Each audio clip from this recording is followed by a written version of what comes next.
Hey guys, welcome to my channel ace on economics पर। I hope कि आपको मेरे वीडियोस अच्छे लग रहे होंगे और मेरा पढ़ाने का तरीका भी आपको अच्छा लग रहा होगा। अगर आपको मेरे वीडियोस अच्छे लग रहे हैं तो प्लीज़ इन्हें लाइक करना ना भूलें और ज़्यादा से ज़्यादा अपने दोस्तों को शेयर करें। आज मैं आपके लिए एक बहुत ही इंपॉर्टेंट टॉपिक लेके आई हूँ जिसका नाम है कंसेप्ट ऑफ डिमांड। आज हम पढ़ने वाले हैं डिमांड के बारे में और आने वाले 5-6 वीडियोस इसी टॉपिक के ऊपर चलने वाले हैं हमारे। और आपको मैं ये बता दूं कि ये जो टॉपिक है डिमांड, ये बहुत ही इम्पॉर्टेंट टॉपिक है। हर एंगल से ये टॉपिक बहुत ही इम्पॉर्टेंट है। अगर हम 12th बोर्ड की बात करें तो demand, types of demand, elasticity of demand, law of demand, इनमें से एक क्वेश्चन पक्का एग्जाम में आता ही है। इसी के अलावा अगर मैं बात करूं यूजीसी नेट की तो इसके अंदर भी इस elasticity of demand, types of demand या लॉ ऑफ डिमांड में से एक क्वेश्चन पक्का यूजीसी नेट के एग्जाम में भी आता है। और दूसरे एग्जाम में भी ये टॉपिक बहुत ही ज़्यादा इंपॉर्टेंट है जिनमें भी इकोनॉमिक सब्जेक्ट है। तो आज हम पढ़ने वाले हैं कंसेप्ट ऑफ डिमांड के बारे में। काफ़ी इंटरेस्टिंग टॉपिक है और हमारे प्रैक्टिकल लाइफ से ही रिलेटेड है। तो आई होप कि आपको आज का वीडियो बहुत अच्छा लगेगा। अगर आपको मेरा वीडियो अच्छा लगता है तो प्लीज़ लाइक करना ना भूलें और बेल आइकन पर क्लिक कर लीजिए। अगर आप मेरे चैनल को सब्सक्राइब कर लीजिए अगर आप मेरे चैनल पर नए हैं, और बेल आइकन पर भी क्लिक कर लीजिए ताकि आपको मेरे आने वाले हर वीडियो की नोटिफिकेशन मिलती रहे। तो चलिए शुरू करते हैं हम आज का हमारा टॉपिक जिसका नाम है कंसेप्ट ऑफ डिमांड। तो बेसिकली जो डिमांड होती है इसे हिंदी में हम मांग कहते हैं, ठीक है। तो डिमांड होती क्या है, कैसे बनती है और कब हम किसी चीज़ को डिमांड में बदलेंगे, ठीक है। तो आज हम बात करने वाले हैं इस टॉपिक के बारे में। आने वाले वीडियोस के अंदर भी हम यही बात करेंगे कि what do you mean by demand, types of demand, elasticity of demand, categories of elasticity of demand and types of demand. इन सभी टॉपिक्स के बारे में हम आने वाले वीडियोस के अंदर बात करने वाले हैं। तो देखिए, आज हमारा टॉपिक है कंसेप्ट ऑफ डिमांड। इसके अंदर मैं बेसिक बताने वाली हूँ आपको।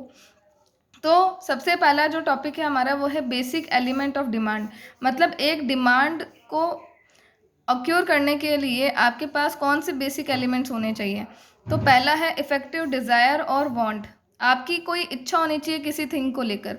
मान लो कि मेरी इच्छा है कार खरीदने की, पर कार खरीदने के लिए मेरे पास जेब में पैसे नहीं हैं।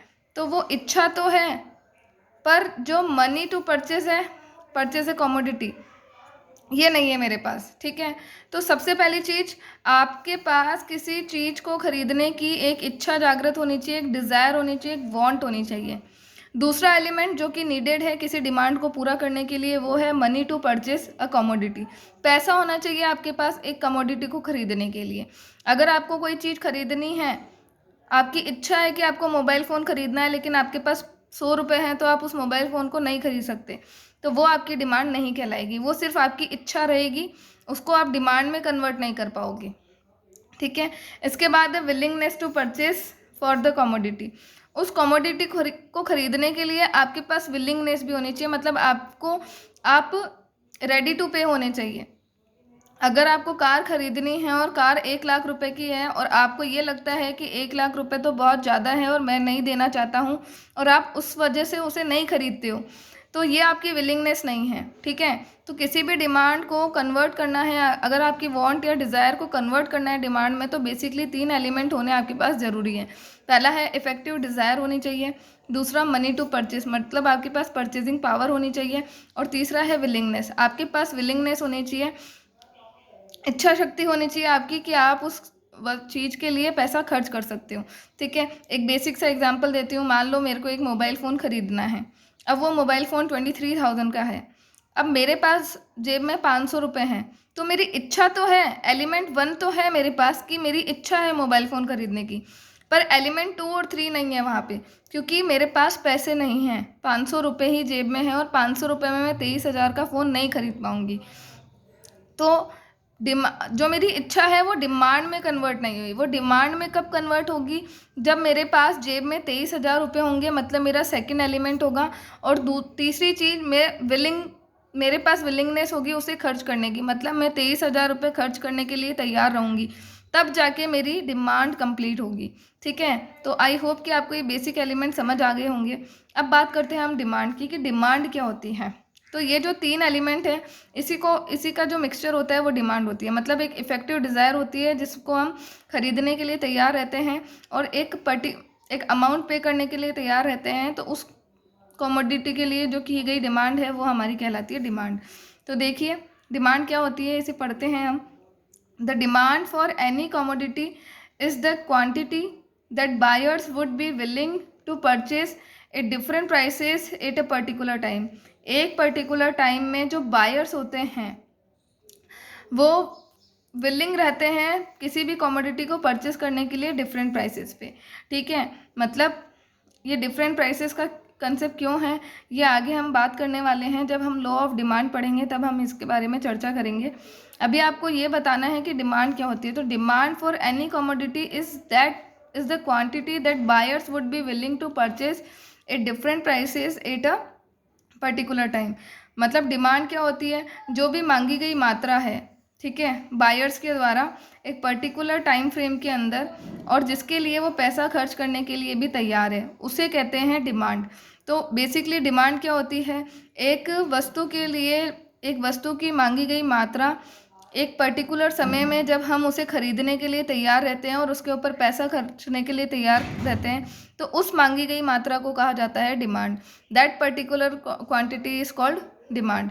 क्लियर हो चुका होगा आई थिंक आपको। एक बार फिर से रिपीट कर देती हूँ कि डिमांड क्या होती है। डिमांड एक किसी भी कमोडिटी की, एनी कमोडिटी, किसी भी कमोडिटी की वो क्वांटिटी कहलाती है जिसको बायर खरीदने के लिए तैयार रहता है अलग अलग प्राइसेस पे एक पर्टिकुलर टाइम फ्रेम में, उसे कहा जाता है डिमांड।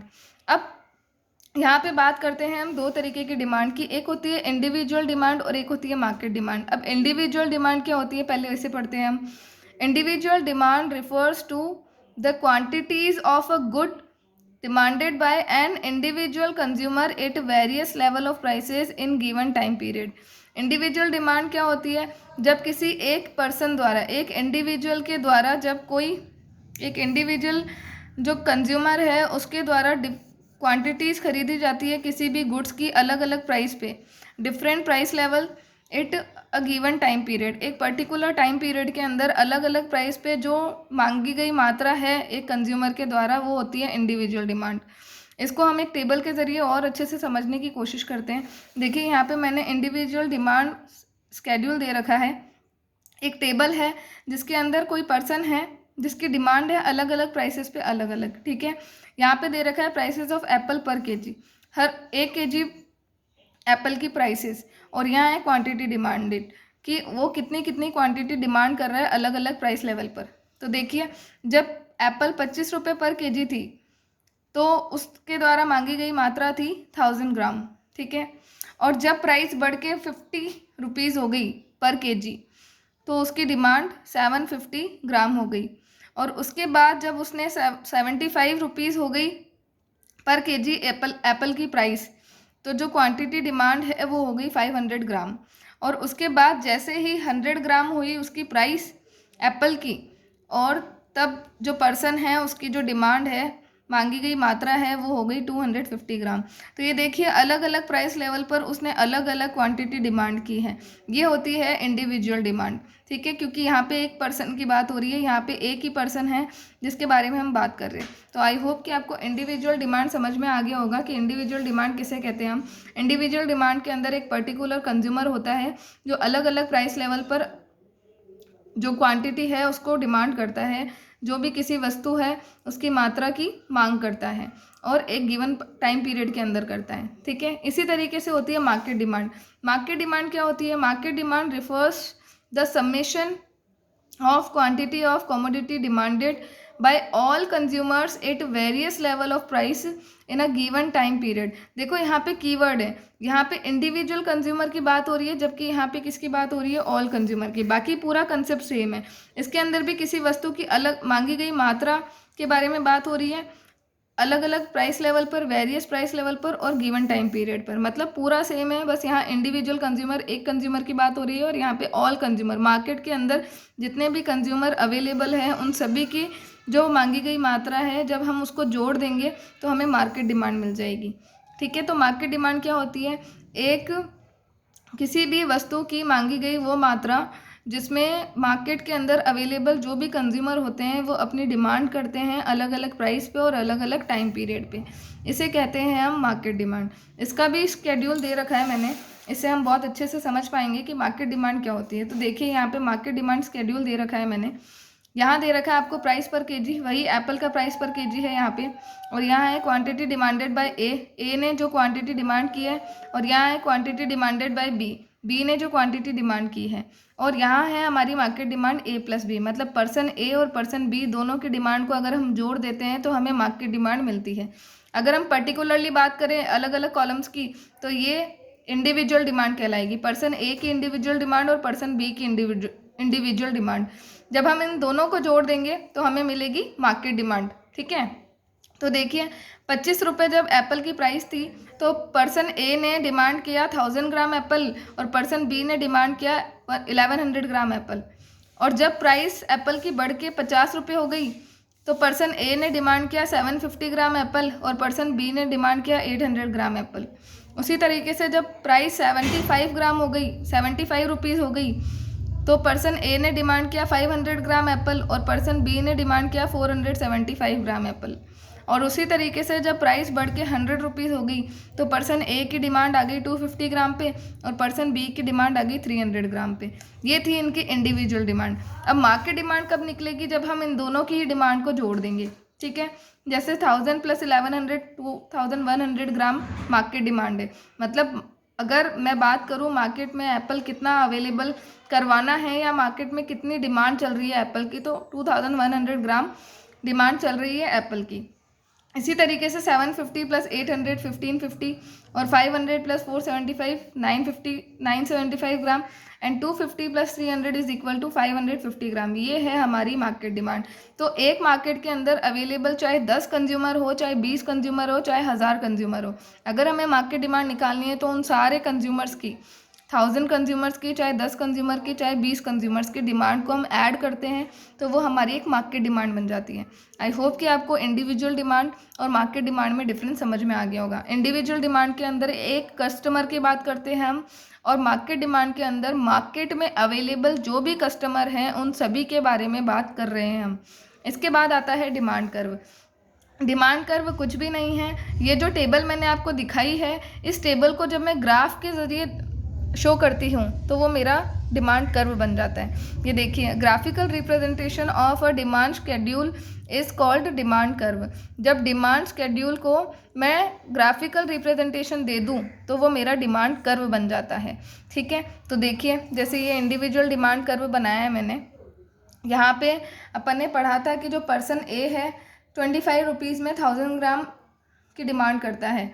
तो यहाँ पे देखो ये 25 रुपीज़ में 1000 ग्राम की डिमांड, इसके बाद में वो 50 रुपीज़ के अंदर 750 ग्राम की डिमांड कर रहा था। तो यहाँ देखिए 50 रुपीज़ और यहाँ पे 750 ग्राम, इसी के साथ यहाँ पे 75 रुपीज़ के अंदर वो 500 ग्राम की डिमांड कर रहे हैं। तो यहाँ देखिए 75 रुपीज़ और 500 ग्राम, और लास्ट में है हमारा 100 ग्राम और 250, 100 रुपीज़ और 250 ग्राम। तो ये देखिए मेरा 100 रुपीज़ और यहाँ है मेरा 250 ग्राम। ये बन गया मेरा एक डिमांड कर्व। जब मैंने इंडिविजुअल स्केड्यूल को ग्राफिकल रिप्रेजेंटेशन दे दिया तो ये मेरा बन गया इंडिविजुअल डिमांड कर्व।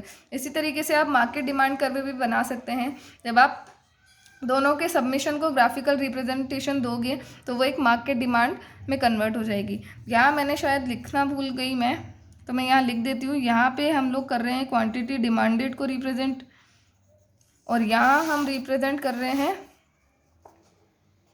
प्राइस को। ठीक है, ये हमारा वाई एक्सिस है, वाई एक्सिस पे हम प्राइस को शो करते हैं और एक्स एक्सिस पे हम क्वांटिटी डिमांडेड को शो करते हैं। तो आई होप कि आपको आज का वीडियो अच्छा लगा होगा। अगर आपको ये वीडियो समझ में आ रहा है और आगे के आने वाले वीडियोस भी आपको इसी तरीके से मैं समझाने वाली हूँ, तो अगर आपको मेरे वीडियोस अच्छे लगते हैं तो प्लीज़ इन्हें लाइक ज़रूर कीजिए और ज़्यादा से ज़्यादा शेयर कीजिए अपने दोस्तों में।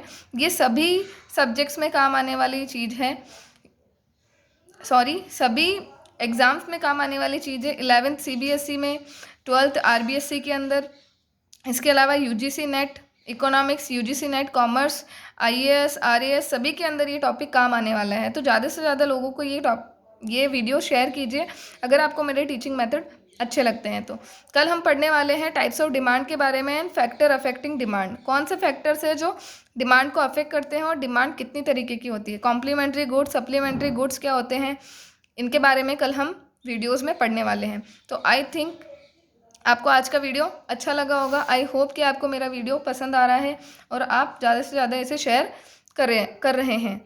तो चलिए आज के लिए लेते हैं अलविदा आपसे। घर पर रहिए, सुरक्षित रहिए और अपने परिवार के साथ में एंजॉय कीजिए। Thank you very much for liking my videos.